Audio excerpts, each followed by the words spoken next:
ಇವನು ಇದಕ್ಕೆ ತಮ್ಮ ಬೆಂಬಲವೂ ಇದೆ ಅನ್ನೋಂಗಾಯ್ತು.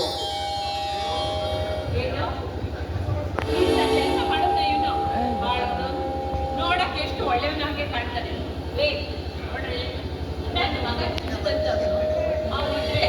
ನಮ್ಮ ಮನೆತನನ್ನೇ ಬೆಳಗುತ್ತೆ ಅಂತ ಹೇಳ್ತಾ ಇದ್ರಲ್ಲ, ನೋಡಿ ನೀವು ಮಗ ಮಾಡಿರೋ ಕೆಲಸನ ನೋಡಿ ಈಗ ಸಂತೋಷ ಪಡಿ.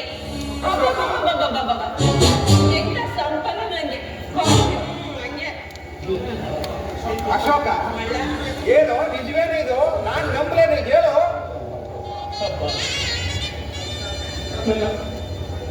ಅಪ್ಪ, ನನ್ನ ಮಾತಿನಲ್ಲಿ ನಂಬಿಕೆ. ನಿಮ್ಮ ಈ ತೋಳತಕ್ಕೆಯಲ್ಲಿ ಎತ್ತಿಕೊಂಡು ಪ್ರೀತಿ, ಮಮತೆ, ವಾತ್ಸಲ್ಯ, ಕರುಣೆ, ದಯೆ ಇವುಗಳನ್ನು ನೀಡಿ ದೊಡ್ಡವನಾಗಿ ಮಾಡಿದ ನೀವೇ ನನ್ನನ್ನು ಸ್ವಂತ ಇದಕ್ಕೆ ಇವುಗಳಿಂದ ನೋಡಿದ್ದೇನೆ. ನಾನೆಂದು ಏನೆಂದು ಹೇಳಬೇಕೆಂಬುದೇ ನನಗೆ ತಿಳಿಯದಾಗಿದೆ ಅಪ್ಪ, ತಿಳಿಯದಾಗಿದೆ.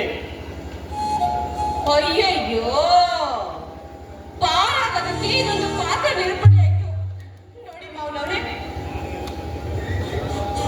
ಈಗ ತಿಳಿಯಿತೆ ನಿಮ್ಮ ಮಗನ ಮಾತಿನ ಅರ್ಥ.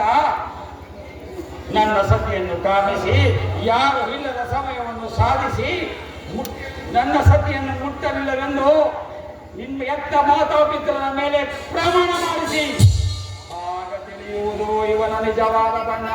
ಇದನ್ನ ಕಂಡರು ಯಾರಪ್ಪ? ನಾನೇ ನನ್ನ ಕಣ್ಣಾರ ಕಂಡ ನೋಟ. ಏನು ನಿಜವೇನು? ಮಾಲತಿಯನ್ನು ಮುಟ್ಟಿದೇನೋ, ಹೇಳು. ನಿಮ್ಮ ಪಾದ ಸಾಕ್ಷಿಯಾಗಿ ನಾನು ನಿರಪರಾಧಿಯ